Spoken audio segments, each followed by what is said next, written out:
Live okay hello everyone this is Farzana Bithi আপনাদের সবাইকে অনেক অনেক ওয়েলকাম আর আজকে একটু দেরি হয়ে গেল আসতে কারণ আজকে যেহেতু আমরা অনলাইনে লাইভ করি ইউ অল নো যে টেকনিক্যাল কিছু সমস্যা হতেই পারে but jokes apart and everything apart আপনাদের সবাইকে ওয়েলকাম করছি maximum lubricants presents celebrity express আর যাকে স্ক্রিনে দেখতে পাচ্ছেন আসলে তার সাথে আমাদের আজকের প্রোগ্রামের নামটা একটু ছোট হয়ে গেছে কারণ তিনি হলো বাংলাদেশের superstar of course SD Rubel so superstar express হলে বোধহয় এসডি রুবেলের সাথে ভালো হতো ভাইয়া কেমন আছেন খুব ভালো আছি অনেক ভালো লাগছে আপনাকে দেখে সবসময়কার মতো আর আজকে আমি চাইছিলাম যে একটু বেশি বেশি করে মেকআপ করব কারণ আপনার পাশে মানে বসতে হলে একটু বেশি সুন্দর না হলে আসলে হয় না সো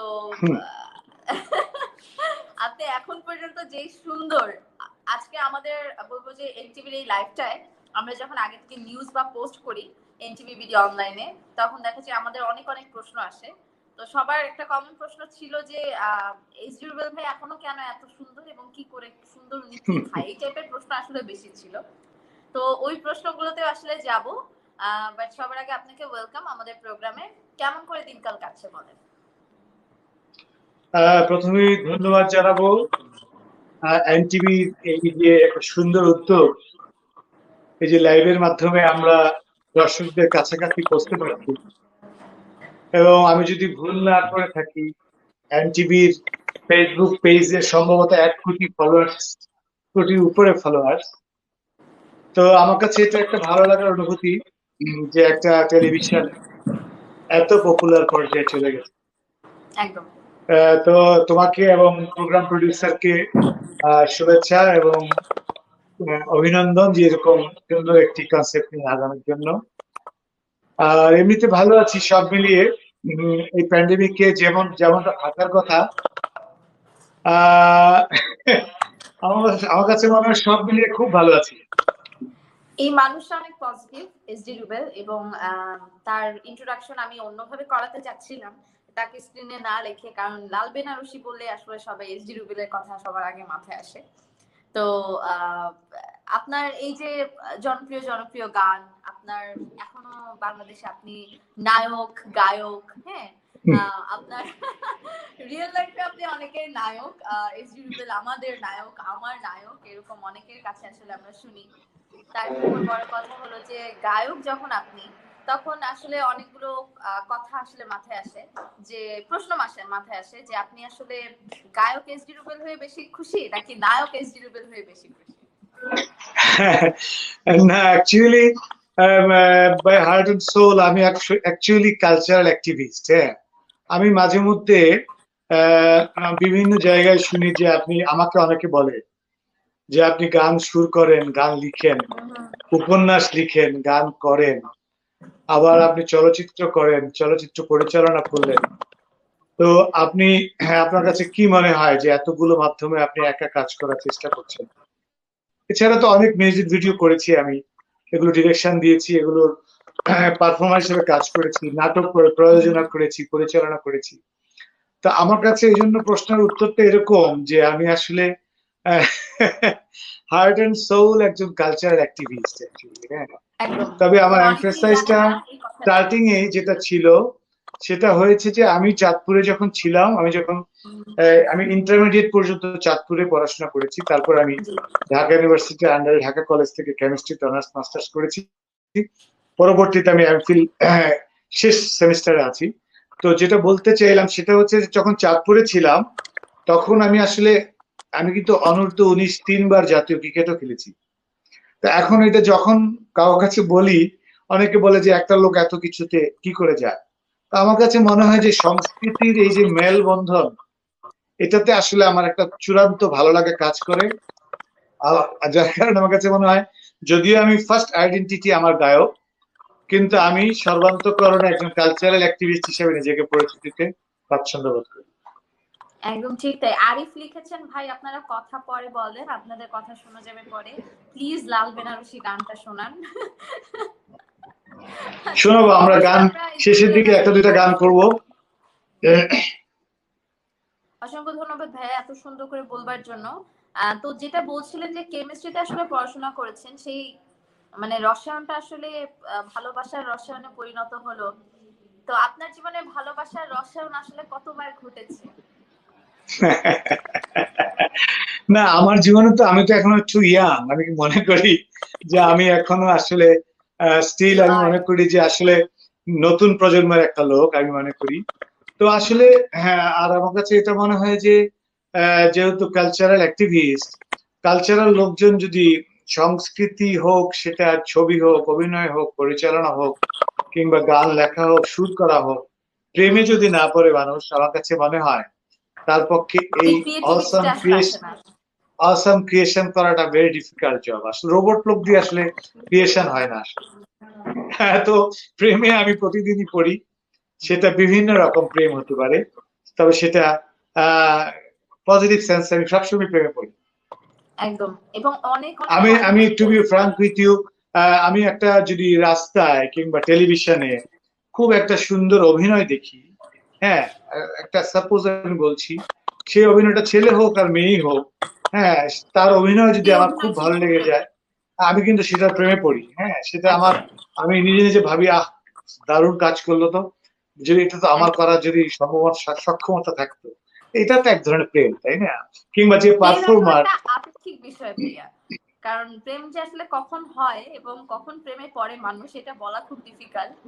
তারপর আপনার জীবনে রসায়ন আছে, প্রেম আছে, এটা জানতে পেরে অনেকেই আসলে আপনার যারা ডাইহার্ড মেয়ে ফ্যান আছে, তারা যারা আসলে যাদের ক্রাশ আপনি, তারা একটু আহত হন। কিন্তু আসলে প্রেম ছাড়া তো মানুষ হয় না। সো আপনাদের সাথেও এসডি রুবেলের একটা আলাদা প্রেম আছে।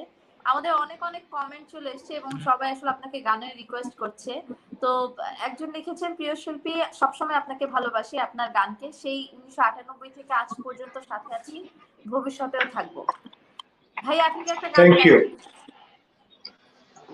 আমি যেহেতু আমার অনেক ফ্রেন্ডরা আমার সাথে জয়েন করলো, আমি সন্ধ্যাবেলা তো একটা গান একটু শোনাই গুনগুন করে, না? আমাকে শোনা যায়? এখন শোনা যায়? যদিও এনটিভির বদৌলতে আজকে দর্শক আমাকে একদমই খালি গলায় একটা মাইক্রোফোনের মাধ্যমে শুনতে পাবে, তবু আমি ভাবি যে এটি একটা নতুন আমার কাছে অনেক ক্রিয়েশন এনটিভির পক্ষ থেকে। তো গানটি এরকম: পাখিদের নিরে ফেরা গধূলি বেলায় মনের জানালা খুলে ভাবছি তোমার, সুনীল আকাশ যেন তোমার দু চোখ, স্বপ্নের করিডোরে ডাকছে আমার, এমন মধুর ক্ষণে এসো গো তুমি, তোমারই প্রতীক্ষায় রয়েছি আমি, পাখিদের নিরে ফেরা গধূলি বেলায় মনের জানালা খুলে ভাবছি তোমার, সুনীল আকাশ যেন তোমার দু চোখ, স্বপ্নের করিডোরে ডাকছে আমার, এমন মধুর ক্ষণে এসো গো তুমি, তোমারই প্রতীক্ষায় রয়েছি আমি, লা লা লা লা লা লা লা লা লা, লা লা লা লা। আপনার যে হাজার হাজার ফ্যানরা অলরেডি জয়েন করে ফেলেছে এবং সবাই বলছে যে কতদিন পর ভাইয়াকে দেখছি। এই অনেকদিন পর পর আসলে উনি আপনাদের সামনে আসেন, সেটা টেলিভিশনের মাধ্যমে হোক, এই প্রথম বোধহয় বলবো যে এনটিভির কোনো অনলাইন শোতে এসডি রুবেলকে আমরা পেয়েছি, তাও ওই অনেক সাধনা করে আর কি। আচ্ছা, অনেক গানের ঝামেলা না, অ্যাকচুয়ালি স্মাইট হয়ে যাচ্ছে আমি আমার গানের বন্ধুদের সাথে জয়েন করতে পারছি এনটিভির মাধ্যমে। আর এনটিভি আসলে আমার খুবই পছন্দের একটা চ্যানেল, তো যার কারণে এনটিভি যখনই আমাকে ডাকে আমি কিন্তু সব কাজ বাদ দিয়ে এনটিভিতে আসি। আমাদের we are honoured for you and we are honoured for this. Rubel ভাই, আমাদের দুইটা সেগমেন্ট আছে এখানে, মানে এটা আমাদের খুব বড় একটা রিসার্চ টিম আছে একজন মানুষের, সে আসলে এই রিসার্চ গুলো করে এবং সে কি সেটা বলতে পারবো না, বললে ধরা খেয়ে যাব। দুইটা সেগমেন্ট আছে। সেটা নাম কি আমি জানতে পারবো? হ্যাঁ, আপনি বোধহয় নাম জানেন। আচ্ছা, তাকে চেনেন না সবাই সেটা কি আমাদের নুরুজ্জামান ভাই নাকি? না না, সেটা ফারজানাও হতে পারে, এখন ওকে, নিজে বলা যাবে না। ফারজানা তো হতেই পারে, because Farzana very much creative, তো ফারজানা তো হতেই পারে। সো ভাইয়া, তো আমাদের র্যাপিড ফায়ার আছে একটা, সেই র্যাপিড ফায়ার একটু র্যাপিড ফায়ারের মতো কোয়েশ্চেন থাকে, ফায়ারিং কিছু কোয়েশ্চেন থাকে, সেগুলোর অ্যান্সার ঝটপট দিতে হয়। সো আপনার সাথে এখন একটা র্যাপিড ফায়ার খেলবো, are you ready for that? Sure sure. ওকে, প্রথম প্রশ্ন, সেটা হলো গরুর মাংস না মুরগির মাংস, কোনটা পছন্দ এসডি রুবেলের? অবভিয়াসলি মুরগির মাংস। আচ্ছা, আপনার দেশকে বেশি ভালো লাগে নাকি আপনি বিদেশ ভ্রমণ করেছেন অনেক, বিদেশ বেশি ভালো লাগে? টু সাম এক্সটেন্ট আমি বলবো যে বাংলাদেশ, আমার যেহেতু আমি সঙ্গীত জীবন যাপন করি, সঙ্গীত শিল্পীর জীবন, বাংলাদেশ ডেফিনেটলি, আদারওয়াইজ আমার জন্মভূমি, সেই হিসেবে নিঃসন্দেহে বাংলাদেশ ইজ মাই হ্যাভেন। হ্যাঁ, কিন্তু সিস্টেমেটিক যদি বলি, সিস্টেমেটিক অনেক কিছুতে আমরা এখনো পিছিয়ে আছি, যেগুলো আমি বাইরে গেলে মিস করি। ভাইয়া র্যাপিড ফায়ার কিন্তু, হ্যাঁ না, র্যাপিড ফায়ারে কি আমি সত্যি কথা বলতে পারবো নাকি মিথ্যা কথা বলতে হবে? না না, সত্যি কথা বলতে পারবেন, তবে ছোট করে। ওকে, ছেলে ভক্ত বেশি রুবেলের নাকি মেয়ে ভক্ত বেশি রুবেলের? এটা অবশ্য সবাই না, আমার কাছে মনে হচ্ছে যে এটা অনেকে ধারণা করে যে এসডি রুবেলের মেয়ে ভক্ত বেশি। আমার মনে হয় না, কথাটা ঠিক না। আমার কাছে মনে হয় যে যারা, আমি খেয়াল করেছি, যারা একটু রুচি সম্পন্ন লোক এবং যারা একটু ভদ্র লোক, সে ছেলেই হোক আর মেয়ে হোক, তারা আমাকে মনে হয় একটু বেশি পছন্দ করে, আমার কাছে মনে হয়। আচ্ছা, তো সেক্ষেত্রে আমি ছেলে মেয়ে আলাদা করার স্কোপ পাইনি আসলে। আমি যেমন করে প্রচুর ছেলেদের, যেমন আজকে ফেসবুকে যে আমি এনটিভি নিউজটা দিলাম পেজে, তো সেখানেও আমি দেখলাম যে ছেলে ফ্যানদের কিন্তু অংশগ্রহণটা বেশি। তো এটা আমাকে দেখে অনেকে অনুমান করে যে আমার মেয়ে ভক্ত বেশি, কিন্তু আমার কাছে মনে হয় সামহাও আমার ছেলে ভক্ত বেশি, বিকজ ছেলেদের মনের কথাটা নিয়েই মনে হয় আমি গান করি, আমার কাছে মনে হয়। একদম ঠিক তাই। আচ্ছা, প্রেম করে বিয়ে না বিয়ের পর প্রেম, কোনটাতে বিশ্বাসী? না, আমার কাছে মনে হয় যে 2020 সাল, এখন আমার কাছে মনে হয় প্রেম করে বিয়ে করাটাই, যদিও আমরা প্রেমে ঢুকে গেলে প্রেম থেকে বেরোতে পারি না, তবে আমার কাছে তবু মনে হয় যে প্রেম করে কিংবা আন্ডারস্ট্যান্ডিং এর মাধ্যমে বিয়ে হওয়াটাই আমার কাছে মনে হয় সুন্দর এবং কিছুটা হলো সিকিউর, আমার কাছে মনে হয়। আচ্ছা, আপনার কাছে ফুচকা মিষ্টি টক দিয়ে ভালো লাগে নাকি ঝাল টক দিয়ে ভালো লাগে? না, ফুচকা আমার কাছে ঝাল টক দিয়ে ভালো লাগে। আচ্ছা, আমি একটা ফুচকা খাই তাহলে, আমার কাছে হ্যাঁ, এভাবে আমি একটু রং চা খেতে পারি, আমি তো একটু রং চা খেতে পারি তোমার সাথে। একদম, এবং আপনাকে একটু লোভ লাগাই। ঠিক আছে, এইটা ছিল আমাদের র্যাপিড ফায়ার। আপনি খুব ভয় পেয়েছিলেন নিশ্চিত, আমি জানি যে কি না জিজ্ঞেস করে ফারজানা, বাট এই ছিল র্যাপিড ফায়ার। একজন লিখেছেন টিপু যে এসডি রুবেলের মেয়ে ভক্ত বেশি।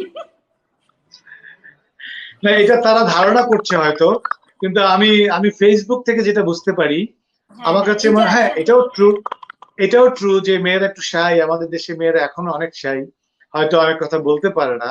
আমাদের সামাজিক বন্ডিং গুলিও মনে হয় সেভাবেই ক্রিয়েট করা, যে মেয়েদের স্বাধীনতাটা এখনো মনে হয় অনেকাংশে একটু পিছিয়ে আছে। তো সেক্ষেত্রে সেটা আমি ঠিক শিওর না, তবে আমি যতটুকু অংশগ্রহণ দেখি, অ্যাটেন্ডেন্সে কিন্তু আমি দেখতে পাই ছেলেদের অ্যাকসেপ্টেবিলিটিটা বেশি পাই। একদম, কারণ এসডি রুবেল তার নিজের ফেসবুক ভেরিফাইড ফেসবুক পেজ আছে, সেখানে আসলে সে দেখতে পায় কার ইন্টারাকশন কত বেশি, তো সেখানে সে যেটা বলবে সেটাই আসলে correct. Thank you so much Rubel ভাই, এত সুন্দর করে অ্যান্সার দেওয়ার জন্য। খুব কঠিন কোশ্চেন আপনার জন্য রাখিনি, কারণ আমি জানি আপনি আলটিমেটলি দিন শেষে পার হয়ে যাবেন। You are so much intelligent. আমরা আরেকটা গান শুনি, অনেকে লাল বেনারসির জন্য আসলে রিকোয়েস্ট করছে, লাল বেনারসিটাকে এখন শুনবো আমরা আরেকটু পরের দিকে করি না? আরেকটু পরের দিকে করি। তাহলে এখন কোন গানটা শোনাবেন আমাদের? এখন আমার যদি গান শোনাই, তাহলে একটু ফিল্মের একটা গান শোনাই, এভাবেই ভালোবাসা হয়ে যায় যেরকম করে হয়ে যাচ্ছে। আচ্ছা ভাই, মনের কষ্ট মনে রইয়া গেল, লাল বেনারসি গানটা গাইলেন না ভাই, কাঁদতেছি আমি। গাইবো। এই যে আপনি যে এখন কান্না করছেন, এই কান্নার ধরেন যে লাল বেনারসি যখন শুনবেন তখন কান্নাটা থেমে যাবে, তখন দেখবেন জীবনটা আনন্দময়। সো একটু কান্না করতে থাকেন, কান্না করা আসলে ভালো। আচ্ছা, তবে আমি দর্শকদেরকে বলবো, আমি দর্শকদেরকে বলবো যে আপনারা সবকিছু এনজয় করবেন, কিন্তু দুঃখ পান কোনো কিছুতে, সেটা আমি চাই না। আচ্ছা, প্রশ্ন করেছেন শিবলু যে ভাই আপনার ভাই বোন কয়জন? সত্যি তাই ভাই, এগুলো তো আর উইকিপিডিয়াতে লেখা পায় না দর্শক। তো আজকে বলে দেন, আপনার পরিবারের কথা বলে দেন। ভাই বোন না, আমরা 2 ভাই 1 বোন। আমার বড় ভাইটা ডাক্তার, আমার বোনটা স্কুল টিচার, আর আমি এখন তো কালচারাল অ্যাক্টিভিস্ট, সিঙ্গার কাম কালচারাল অ্যাক্টিভিস্ট। মাঝে পাশাপাশি টুকটাক বিজনেস করি, এই তো আমার ছোট্ট ফ্যামিলি। আচ্ছা রুবেল ভাই, আমাদের এই প্রোগ্রামটায় আমরা প্রত্যেকবার একটা করে কুইজ দেই, এবং কুইজগুলো থেকে আমরা কমেন্টের মাধ্যমে যারা আসলে সর্বোচ্চ সঠিক উত্তর দেয় তাদেরকে পুরস্কৃত করি। আইগ্রিনের পক্ষ থেকে তাদের জন্য একটা আকর্ষণীয় গিফট হ্যাম্পার থাকে। তো আমি সেই পুরস্কার আসলে 3 জনকে দিব এবার, এবং আমাদের যে একজনের টিম আছে সে আসলে বের করেছে যে কারা হয়েছেন বিজয়ী। তো লাবু, তোমার মেসেঞ্জারে আমি পাঠিয়েছি, একটু দাও। ও বাই দ্য ওয়ে, আমি এখন কিন্তু একটা সেটে বসা, এবং সেখান থেকে একমাত্র রুবেল ভাই আসবে বলেই আমাদের শনিবারের প্রোগ্রাম আমরা শুক্রবারে করছি। অনেকের কমপ্লেন আছে আজকে কেন আসছেন আপু, আজকে তো দাওয়াত খেতে আসছি, দেখতে পাচ্ছি না। গত পর্বের কুইজ বিজয়ী হয়েছেন 3 জন। প্রথম জনের ফেসবুক আইডির নাম SM মাহফুজ মুন, আপনাকে কংগ্রাচুলেশনস। দ্বিতীয় জন বেল্লা মাহমুদ, আপনাকেও কংগ্রাচুলেশনস। এবং তৃতীয় জন যিনি হয়েছেন SC কিবরিয়া, আপনাকেও কংগ্রাচুলেশন। আপনাদের বাসায় আপনাদের মাধ্যমে যোগাযোগ করে এনটিভিবিডির পক্ষ থেকে, অনলাইনের পক্ষ থেকে আকর্ষণীয় গিফট আইগ্রিনের পক্ষ থেকে দেখতেই পাচ্ছেন স্ক্রিনে, এই গিফটটা পৌঁছে দেওয়া হবে। এবং রুবেল ভাই সবাইকে অনেক অনেক শুভকামনা। আমার কাছে মনে হচ্ছে সবার জন্য হার্টিলি কংগ্রাচুলেশনস। একদম ঠিক তাই, রুবেল ভাই কংগ্রাচুলেশন দিয়ে দিয়েছেন, আমার মনে হয় তাদের গিফটও লাগবে না। খুশি। আচ্ছা রুবেল ভাই, আপনার পড়াশোনা, আপনার এই যে কালচারাল যেই বলবো যে দক্ষতা, আপনি সবগুলো বিষয়ে আসলে পারদর্শী। তো একজন মানুষ যিনি আসলে পরিবারকে সময় দিচ্ছেন, প্রত্যেকটা ক্ষেত্রে দক্ষতার বলবো যে স্বাক্ষর রেখে যাচ্ছেন, লাইফ আসলে নিজের পরিবার, কাজ, নিজের লাইফের ব্যালেন্স, নিজেকে সময় দেওয়া, এই সবকিছু মিলে ব্যালেন্স কি করে করেন আসলে? না, এটা আমি প্রথমেই বলছিলাম যে আসলে অনেকেই আমাকে এই প্রশ্নটা করে যে কি করে এতগুলো কাজ আমি করি। তো আমার কাছে, আমি আজকেও যেমন আমার আমার যে আমার প্রথম দিকে আমার বাংলাদেশের একজন প্রখ্যাত সঙ্গীত পরিচালকের গান করার সৌভাগ্য আমার হয়েছিল। উনি যদিও 2007 সনে উনি আমাদের ছেড়ে চলে গেছেন, পৃথিবী ছেড়ে। তো উনি হচ্ছে শ্রদ্ধেয় প্রণব ঘোষ সাহেব। ওনার মিসেস হচ্ছে আবার আমাদের সাবিয়া প্রণব, উনি হচ্ছে আমাদের শামসুল হক সাহেবের মানে শালী আর কি। প্রণবদা যাকে বিয়ে করেছেন, ওনার সাথে আজকে কথা বলছিলাম। তো যেটা বলছিলাম যে আসলে আমি সবসময় চেষ্টা করি যে অর্থ না, আসলে আমি জীবনটাকে এমন ভাবে দেখতে চাই যে যেখানে আমি মৃত্যুর পর আমার কিছু কর্ম মানুষের মধ্যে থাকবে, মানুষ আমাকে যে কর্মগুলোর মাধ্যমে মনে রাখবে, আমি সেই কাজটা করার চেষ্টা করি।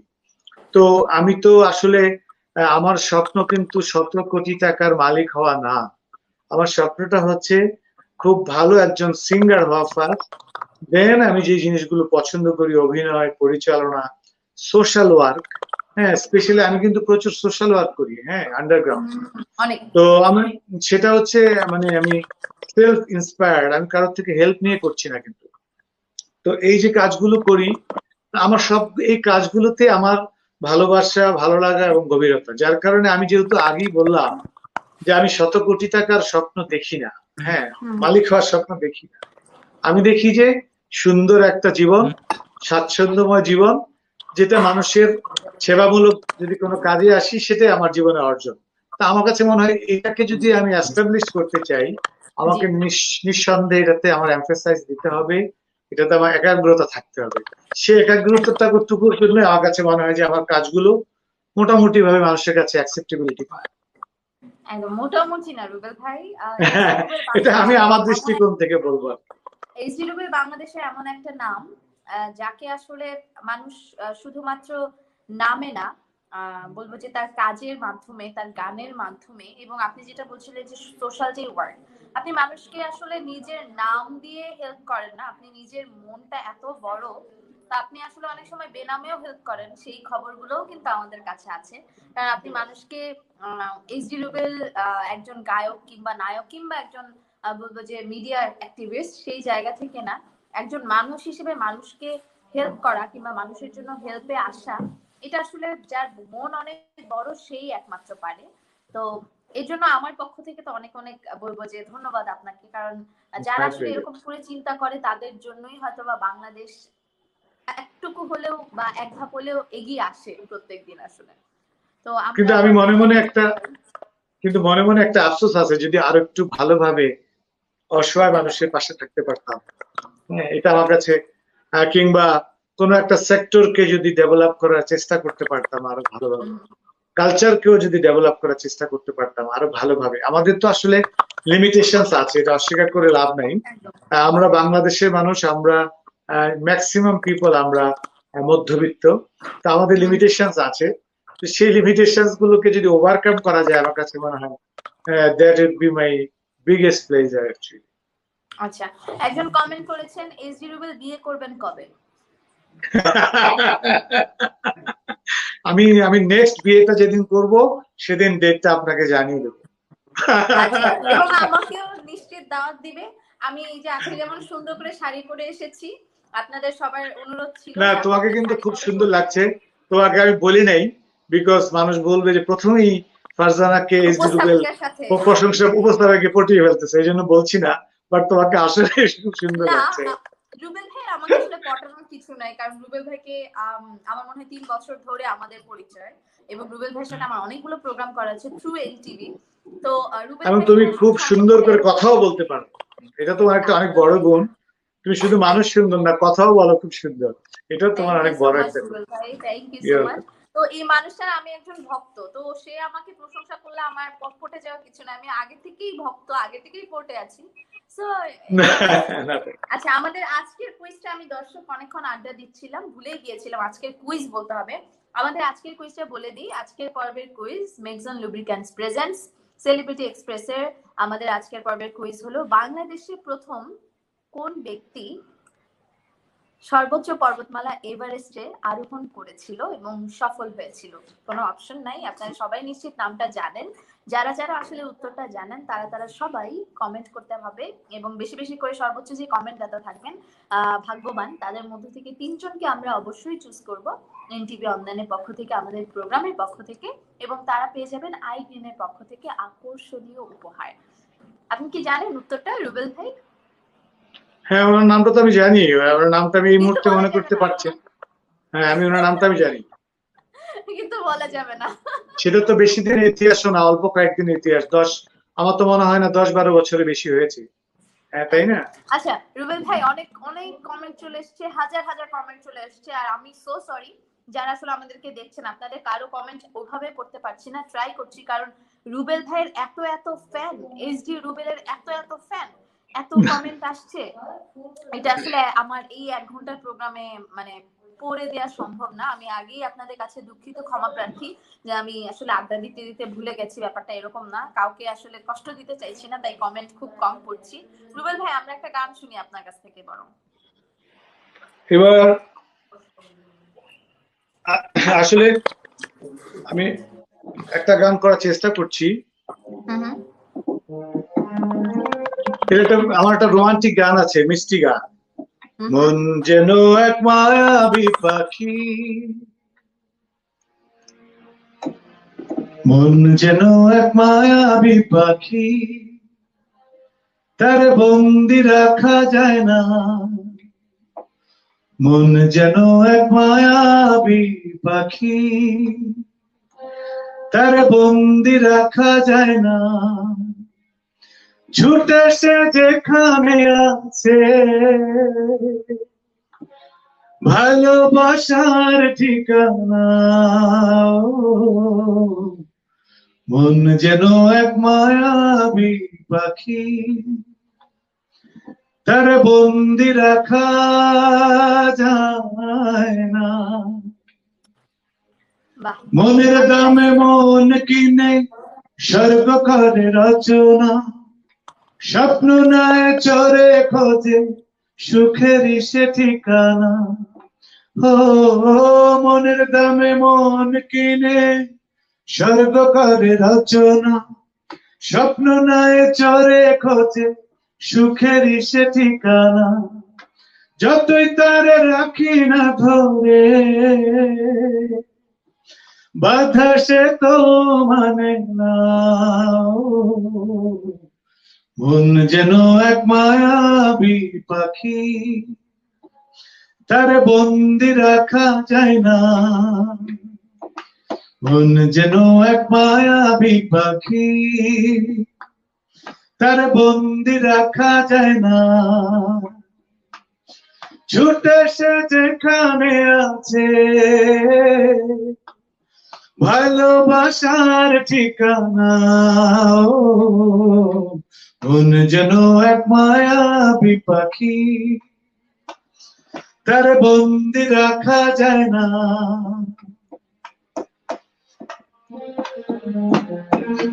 শোনা যায় মায়ার জালে পড়লে ধরা প্রেমের ময়না পাখি, সারাদিন মনের ঘরে করে ডাকা ডাকি। মায়ার জালে পড়লে ধরা প্রেমের ময়না পাখি, সারাদিন মনের ঘরে করে ডাকা ডাকি। চাইলেও ভুলতে তারে, চাইলেও ভুলতে তারে কিছুতেই ভোলা যায় না। মন যেন এক মায়াবী পাখি, তার বন্দি রাখা যায় না। মন যেন এক মায়াবী পাখি, তার বন্দি রাখা যায় না।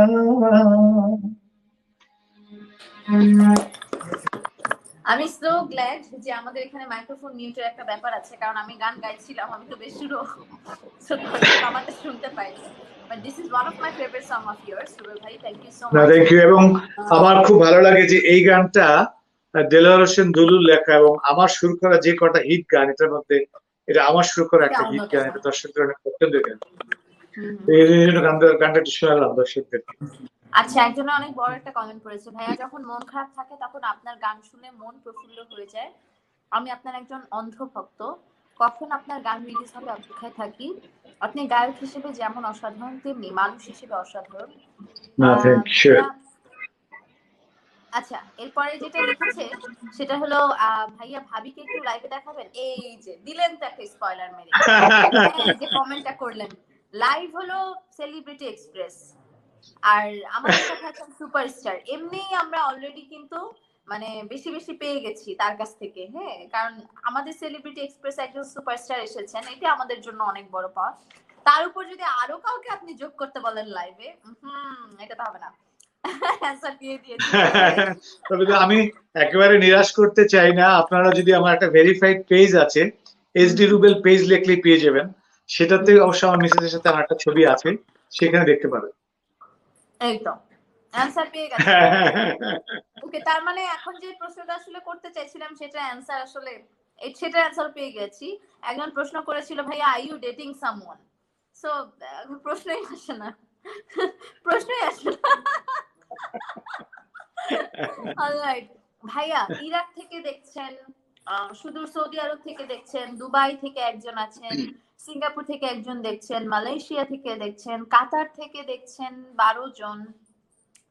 এই যে দেশের বাইরে যারা আছে দর্শক, যারা বলবো যে প্রবাসী, আমাদের প্রবাসী বাংলাদেশি, তারা দেশের জন্য আসলে সেখানে কাজ করতে গিয়েছেন এবং ঘুরে ফিরে আপনার বলবো যে কন্ট্রিবিউশন অনেক প্রবাসী বাংলাদেশি যারা আছে তাদের উপর, তাদের কাছে। কারণ আপনি আসলে দেশের বাইরে যে পরিমাণ প্রোগ্রাম করেছেন এবং তাদের ওই যে দেশের একটা ভালোবাসা, দেশের একটা ফ্লো, দেশের একটা বলবো যে আবেগ আপনার গানের মাধ্যমে তারা পেয়েছে।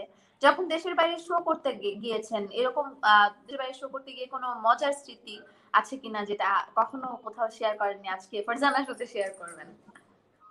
মানে অ্যাকচুয়ালি মানে দেশের বাইরে অনেকবার শো করতে গেছি, তো অনেক দেশে, 27টা দেশে গেছি আমি গান করতে। তো আমার সবচেয়ে ভালো লেগেছে যে আসলে আমি দুই ধরনের দর্শক পেয়েছি সব জায়গাতেই। এক ধরনের দর্শক খুব ইমোশনাল, হ্যাঁ, আরেক ধরনের দর্শক প্রচন্ড পছন্দ করে, বাট স্পিচলেস, স্পিচলেস যেটাকে বলে। তো সাইলেন্ট মুডে তারা অনেকবার অনেক রকম অভিজ্ঞতা অনুভূতি জানিয়েছে। প্রবাসীদের জন্য কিন্তু আমার একটা গান আছে, আমার একটা সাথী ছিল দেশের বাড়ি। হ্যাঁ, তো এটাও আমার একটা একটা স্পিচলেস ফ্যানের জীবন কাহিনী নিয়ে গানটা করা। যদিও আমি খেয়াল করেছি যে আমাদের বিশ্বে বিভিন্ন দেশেই বিভিন্ন রকম আমাদের বাংলাদেশের মানুষজন ওখানে থাকে। তো আমি মজার ঘটনা হচ্ছে যে এটাই, যে তাদের অনেকের জীবনের সাথে জীবনের যে সম্পর্ক, জীবনের যে প্রেম বলতে যে শব্দটি, ভালোবাসা বলতে যে শব্দটি, সেই শব্দটির সাথে অনেকের সাথেই প্রতি ঈদে, ফেস্টিভ্যালে আমার ক্যাসেট, আমার সিডি উপহার দেওয়ার হিস্ট্রি রয়েছে। এটা আমার জীবনের একটা অন্যতম বড় অর্জন আমি মনে করি, যে তারা অনেক সময় এই আমার অ্যালবাম গুলো তাদের প্রিয়জনদেরকে তারা গিফট করেছে। এবং সেগুলো দিয়ে অনেকে আমাকে এরকমও বলেছে যে ভাইয়া, আমি যাকে পছন্দ করি সে আপনার গান বেশি পছন্দ করে বিধায় আমি সবসময় তাকে আপনার অ্যালবাম দিতাম, এবং তার আমার প্রতি তার ভালোবাসার যে বহিঃপ্রকাশ সেটা আরো বেড়ে যেত। তো আমার কাছে মনে হচ্ছে যে এটাও একটা বিরাট ব্যাপার। হ্যাঁ, আর অনুভূতি যেটা প্রবাসীদের সবচেয়ে মজার অনুভূতি, যেটা আমি মজার বলবো না ঠিক, আমার কাছে একটু প্যাথোজ লেগেছে বিষয়টা, যে তার সে আমার অ্যালবাম যাকে গিফট করেছিল, যে মেয়েটিকে ভালোবেসে সে গিফট করেছিল, সেই মেয়েটি পরবর্তীতে তার জীবন থেকে তার মানে বিদেশে যাত্রাটা যেহেতু লিগেল ছিল না, সেহেতু তার প্রেমিকার সাথে তার আর বিয়ে হয়নি শেষ পর্যন্ত। তো আমার কাছে মনে হয় যে জীবনের মানে সে আমার কাছে কান্না করেছিল যে আমি আসলে আপনাকে, সে আমাকে জড়িয়ে ধরে কান্না করেছিল। তো আমাকে জড়িয়ে ধরে কান্না করার পিছনে সে একটাই রিজন বললো, যে এই মেয়েটাকে আপনার অ্যালবাম যখনই আমি দিতাম তখনই সে সবচেয়ে বেশি খুশি হতো, এবং তখনই সে আমার প্রতি একটু তার অনুভূতিটা, ভালো দিকগুলো আমি পেতাম। যার কারণে সবসময় আপনার অ্যালবাম বের হলে, ঈদে তো আগে সবসময় আমার অ্যালবাম বের হতো, এখন যদিও সিঙ্গেলস বের হয়। তো সে, তো এই জন্য বললো যে, আমার কাছে এটাই হচ্ছে মানে সবচেয়ে কষ্টের হলো, আমার কাছে তার অনুভূতিটা শুনে, তার চোখের পানি দেখে এটা মনে হয়েছে যে এটা আমার জন্য মেমোরেবল। হ্যাঁ, এবং যে এরকম একটা হিস্ট্রি, যে যার প্রেমটা হয়েছিল আমার অ্যালবাম গিফটের মাধ্যমে, তার প্রেমটাই ছেড়ে গেছে। এবং ফরচুনেটলি বলবো আর আনফরচুনেটলি বলবো, তার হিস্ট্রি নিয়ে গান শুরু করতে যেয়ে, গান লিখতে যেয়ে আমার এই গানটা আবার হিট হয়ে গেল, আমার একটা সাথী ছিল দেশের বাড়িতে। হ্যাঁ, তো এটা এখন প্রবাসীদের খুব প্রিয় গান। প্রায় প্রায় আমাকে প্রবাসীরা বলে যে রুবেল ভাই, আপনি লাইভে যখন যান এই গানটা আমাদের জন্য করবেন। তো আমার কাছে মনে হয় আপনি কি করবেন? অ্যাকচুয়ালি বাংলাদেশের মানুষ কিন্তু, আমি একটু খেয়াল করেছি, যারা যারা বিশেষ করে প্রবাসে থাকে তারা একটু বাংলাদেশের ফোক গান বেশি পছন্দ করে, আমি খেয়াল করেছি সবসময়। যার কারণে হ্যাঁ, কিন্তু যে আপনার যে গল্পটা বললেন, যে গল্পটার উপর বেসিস করে আসলে আমার একটা সাথী ছিল দেশের বাড়িতে গানটা, এটা এত টাচি, এবং প্রত্যেকটা বলবো যে প্রবাসী বাংলাদেশি যারা আছে, যারা আসলে কাজের জন্য সেখানে যায়, জীবন যাপনের জন্য সেখানে যায়, পরিবার এখানে রেখে, ভালোবাসার মানুষটা এখানে রেখে, আমি বলবো যে 90% মানুষেরই আসলে গল্পটা মিলে গিয়েছে এই গানটার সাথে, যার কারণে কিন্তু আসলে আপনার এই গানটা এত বেশি জনপ্রিয়তা পেয়েছে। তার সাথে আপনার গান কিন্তু আছে। আমার মনে হয় এখন আপনি যদি এই গানটা 2 লাইন হলেও শোনান, যারা আসলে হাজার হাজার কমেন্ট করছে তাদের জন্য ভালো হবে। আচ্ছা, আমি একটু চেষ্টা করি না, চেষ্টা করি।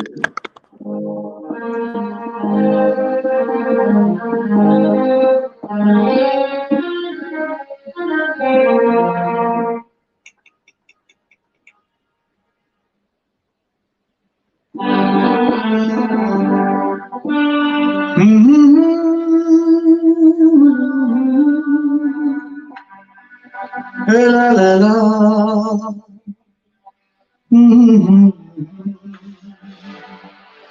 Oh,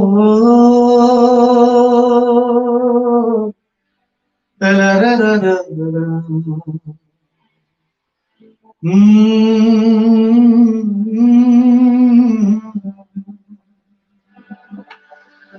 আমার একটা সাথী ছিল দেশের বাড়িতে, মিষ্টি প্রেমের লিখত চিঠি প্রতি মাসেতে। হঠাৎ একদিন খবর এলো সাথীর নাকি বিয়ে হলো আমার অজান্তে। এখন বলো দেশে যাব কার সাথে? ও এখন বলো দেশে যাব কার সাথে? আমার একটা সাথী ছিল দেশের বাড়িতে, মিষ্টি প্রেমের লিখত চিঠি প্রতি মাসেতে। হঠাৎ একদিন খবর এলো সাথীর নাকি বিয়ে হলো আমার জানতে। এখন বলো দেশে যাব কার সাথে? এখন বলো দেশে যাব কার সাথে? কাজের ফাঁকে যেতাম ছুটে দেখতে সাথীর মুখ, রেশমি চুরি কাজলে টিপে খুঁজে পেত সুর। কাজের ফাঁকে যেতাম ছুটে দেখতে সাথীর মুখ, রেশমি চুরি কাজলে টিপে খুঁজে পেত সুর। এক পলকে দেখে সে আমার আজ তো ছুটে বুকে জড়াতে। এখন বলো দেশে যাব কার সাথে? এখন বলো দেশে যাব কার সাথে? আমার একটা সাথী ছিল দেশের বাড়িতে, মিষ্টি প্রেমের লিখত চিঠি প্রতি মাসেতে। হঠাৎ একদিন খবর এলো সাথীর নাকি বিয়ে হলো আমার জানতে। এখন বলো দেশে যাব কার সাথে? এখন বলো দেশে যাব কার সাথে? ভীষণ সুন্দর একটা গান, এবং আমরা দেখতে দেখতে একদম অনুষ্ঠানের শেষ পর্যায়ে চলে এসেছি। দর্শক, আপনাদেরকে বলতে চাই, এসডি রুবেলকে যেমন করে ভালোবাসেন এরকম করে ভালোবাসাটা আসলে রাখবেন, কারণ আপনারা ভালোবাসেন বলেই সে ভালো ভালো কাজ আমাদের সবসময় উপহার দেয়। সেই সাথে সাথে ভালো মনের মানুষ, এটা বলার অপেক্ষা রাখে না। রুবেল ভাই ইতালি থেকে দেখছেন অনেকে, মিলান থেকে দেখছেন, কানাডা থেকে দেখছেন। একজন লিখেছেন যে ভাই আমি এখানে শিপে কাজ করছি, আমার কাজের ডিউটি চলছে, কিন্তু তারপরও আমি আপনার গান শুনে এখান থেকে যেতে পারছি না, খুব কষ্ট হচ্ছে, কিন্তু তারপরও লাইভটা দেখছি। So kind of you. এই ধরনের ভালোবাসা আসলে ভাইয়া, আমি তো প্রোগ্রাম করি, আমি তো অনেকেই আসলে ইন্টারভিউ করি, এই ধরনের ভালোবাসা খুব দুষ্কর দেখা আসলে। আমি বলবো So kind of you, আপনাদেরকে বলবো আপনারা যখনই মিস করবেন, আপনাদের জন্য আমারও একটা চ্যানেল আছে এসডি রুবেল ফাউন্ডেশন ইউটিউবে, সেটাতে গেলে আপনারা আপনাদের বেশ কিছু গান দেখতে পাবেন, শুনতে পাবেন। লাভ ইউ এসডি রুবেল ভাই, আমি সিঙ্গাপুর থেকে দেখছি ভাই, অনেকগুলো লাভ দিয়ে দিয়েছেন। Report So kind of you, thank you so very much, thank you so much. Rubel ভাই আপনাকে অনেক অনেক ধন্যবাদ। আজকে আপনি অনেক প্রতিবন্ধকতার মাঝেও আমাদেরকে শেষমেশ আমরা এসে লাইভে পৌঁছেছি, এবং আপনি আমাদেরকে গান শুনিয়েছেন, টাইম দিয়েছেন, আপনার কাছে আমরা চিরকৃতজ্ঞ অবশ্যই। সেই সাথে মেক্সন লুব্রিকেন্টসের কাছে কৃতজ্ঞ, কারণ ওনারা আসলে চাইছেন যে কি করে আসলে সেলিব্রিটিদের সাথে আরো একটু কানেক্টেড করা যায়, তাদের যারা ভক্ত রয়েছে তাদের। এবং এসডি রুবেলের ভক্ত, বলবো যে জনমত নির্বিশেষে এত এত ভক্ত, তাকে পেয়ে আমরা খুব লাকি আসলে। এবং আপনার জন্য অনেক অনেক শুভকামনা রুবেল ভাই, আপনি অনেক ভালো থাকেন, এরকম সবসময় চিরসবুজ থাকেন। আর আপনার হাসি ভীষণ সুন্দর, সেটা সবাই বলে। আপনার হাসিতে মুক্ত ঝরে কিনা জানি না, তবে মনে তো অনেকেরই মুক্ত ঝরে। বাড়ি যাব আপনার একটা শেষ গান লাল বেনারসি, আজকে না হলে তো একদম ওই যে অলরেডি আমার মেসেজ পপ আপ করছে স্ক্রিনে, লাল বেনারসি লাল বেনারসি। তবে তার আগে রুবেল ভাই, আমরা যারা দর্শক রয়েছেন তাদেরকে একটু মনে করিয়ে দিই আমাদের আজকের কুইজটা। সেটা হলো যে বাংলাদেশের কোন পর্বতারোহী প্রথম সর্বোচ্চ যে এভারেস্ট রয়েছে, হিমালয়, সেখানে আরোহণ করেছেন। তার নাম কি পর্বত বিজয়ী, সেটা আপনারা লিখে আমাদেরকে কমেন্টের মাধ্যমে জানাবেন। আর আপনাদের প্রতি সবসময় আসলে ভালোবাসা। রুবেল ভাই কিছু বলেন আপনার দর্শকদের জন্য। না, আমি দর্শকদেরকে বলবো, দর্শক আপনারা ভালোবাসেন বলেই আমি সবকিছু ভুলে গান করার চেষ্টা করি। কালচারাল এই এবং সোশ্যাল, আপনারা এবং জেনে আনন্দিত হবেন যে লাস্ট যে মুভিটা আমি নির্মাণ করেছি বৃদ্ধাশ্রম, এই মুভিটা তো একটা সামাজিক অবক্ষয়ের বিরুদ্ধে একটা খুব গুরুত্বপূর্ণ সুন্দর মেসেজ রয়েছে। ইটস অ্যানাদার কাইন্ড অফ আপনার সোশ্যাল ওয়ার্ক আপনারা বলতে পারেন, যে আমি বাবা মায়ের প্রতি প্রেমের মাধ্যমে, ভালোবাসার মাধ্যমে, বন্ধনের মাধ্যমে দায়িত্ববোধটুকু বাড়ানোর জন্য, বাবা মারা যেন বৃদ্ধ বয়সে অসুবিধায় না পড়ে, সেই কাজগুলোকে প্যাট্রোনাইজ করার জন্য আমি কিন্তু উদ্যোগ নিয়ে স্ক্রিপ্টিং করেছি, এবং সেই স্ক্রিপ্টে একজন প্রফেশনালকে দিয়ে লিখিয়েছি, এবং সেটা পরিচালনা করেছি, অভিনয় করেছি। এটাতে বাংলাদেশের সুপারস্টাররা সবাই অভিনয় করেছে। তো আমি বলতে চাই যেটা, যে আপনারা দোয়া করবেন এবং আপনারা ভালোবাসেন বলেই আমি ইন্সপায়ার্ড হই এই ধরনের ভালো কাজে সংশ্লিষ্ট থাকার। হ্যাঁ, আমি জানি যে আমার আরো মনোযোগ দিয়ে গান করা উচিত, আরো মনোযোগ দিয়ে সাংস্কৃতিক কাজ কিংবা সোশ্যাল ওয়ার্ক করা উচিত, কিন্তু আমি সেটা চেষ্টা করছি। আপনারা সবাই দোয়া করবেন, এবং ইনশাল্লাহ যতদিন বেঁচে থাকবো আপনাদের দোয়া নিয়ে ভালো কাজে আমাকে পাবেন ইনশাল্লাহ। সবাইকে দোয়া, সবাইকে সালাম, সবাইকে শুভেচ্ছা, ভালোবাসা। আমার জন্য আপনারা দয়া করে আপনাদের প্রার্থনায়, আপনাদের নামাজে কিংবা আপনাদের প্রার্থনায় আপনারা আমার জন্য দোয়া করবেন। অবশ্যই তাই। অনেক অনেক ধন্যবাদ। আরো একবার আপনার লাল বেনারসিটা শুনতে শুনতে বাড়ি যাবো। তবে দর্শক আপনাদের বলে দিই, আমাদের পরবর্তী প্রোগ্রাম অ্যাজ ইউজুয়াল শনিবারই হবে রাত 9টায় এনটিভির পেজ থেকে আমরা সরাসরি লাইভ আসবো। শুধুমাত্র এনটিভির ফেসবুক না, আমরা ইউটিউব, লিঙ্কডইন থেকে শুরু করে যতগুলো অনলাইন প্ল্যাটফর্ম আছে আসলে সবগুলোতে আসলে চেষ্টা করছি আপনাদের সাথে কানেক্টেড থাকার। ফারজানা বিথি আজকের মতো সাইন আউট করছি। তবে কথা দিচ্ছি আপনাদের পছন্দের এবং ভালোবাসার একজনকে নিয়ে কিন্তু ফেরত আসবো আমাদের নেক্সট এপিসোডে। টিল দেন নিরাপদে থাকুন, ভালো থাকুন, আর বেশি বেশি করে বাংলা গানের সাথে থাকুন। চলুন ভাই শুনি আমরা গানটা। আমি কি শেষ গানটা দুঃখের গানই করবো নাকি একটু রোমান্টিক করবো? লাল বেনারসি করতেই হবে, কিছু করার নাই। লাল বেনারসি করতে হবে। আজকে একটু করছি, আবার একটু করছি। ধন্যবাদ যিনি রিকোয়েস্ট করেছেন।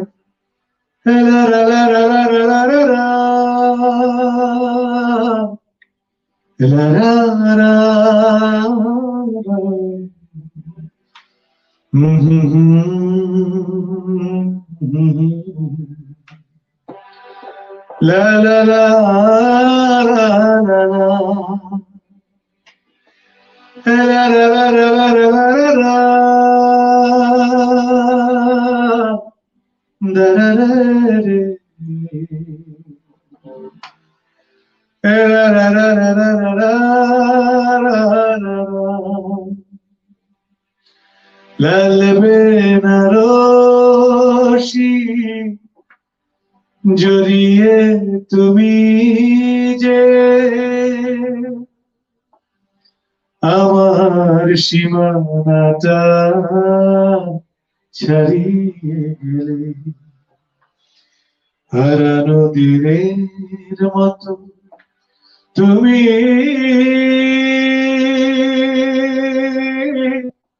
হারিয়ে গেলে,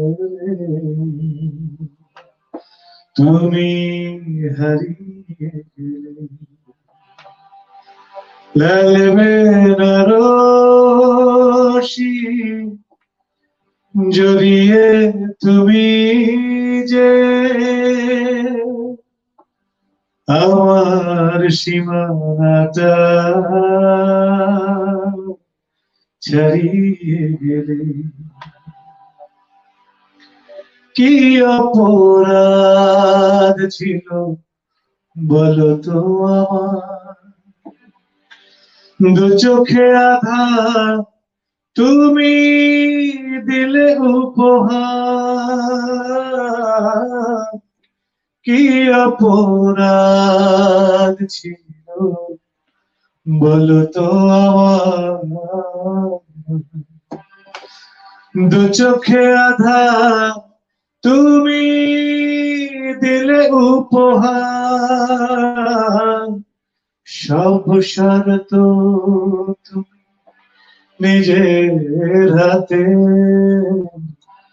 সব শর্ত তুমি নিজের হাতে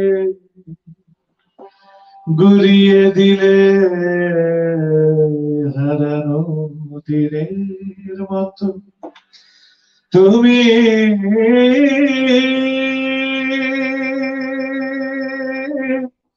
হারিয়ে গেলে, তুমি হারিয়ে গেলে। লাল বেনারসি জড়িয়ে তুমি যে আমার সীমানাটা ছাড়িয়ে গেলে। ও ও ও ও ও